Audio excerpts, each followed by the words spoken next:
Hi everyone, welcome back to my channel. I'm Chef Din and today I'm going to show you how to prepare all your ingredients, mix your spices and then cook the final dish. A very simple method I'm going to use here, so follow the instructions carefully. Please pause the video now and write down all the ingredients you need to cook this dish.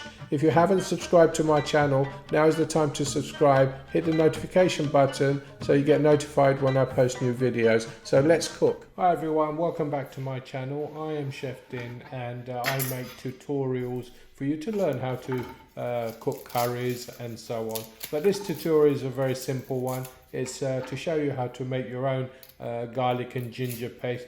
It may be cheaper to buy the frozen garlic and ginger paste in the shop, but at the end of the day, I'm quite fussy, and if you want to know how to make it, this tutorial will show you exactly how to do it. It's quite simple. Just peel your garlic and ginger.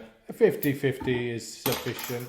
Add a little bit of oil or a little bit of water as well, but you must add the oil as well because it stops the paste going green. So you can do it 100% oil or add oil and a little bit of water like I do. So you can peel the ginger, as you can see, with a spoon. It's very simple.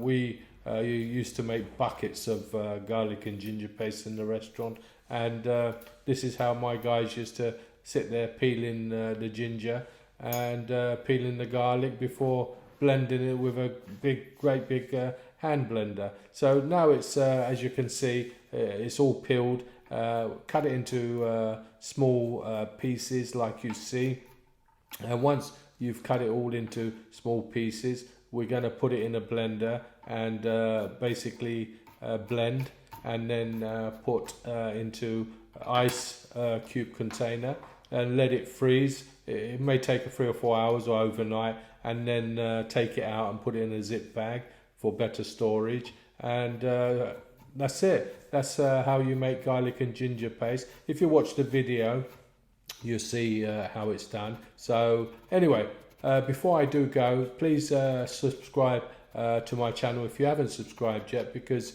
I'm always posting new videos and you won't miss out. And also in the description you'll find links to things I use on this cooking channel, like my scales, or even these little bags I've purchased recently, which you can put your cardamom, cinnamon in, and just take it out after the cooking so you don't get all those bits in your curry. So anyway, that's it for now. I'll let you carry on watching the video, and I'll bid you goodbye.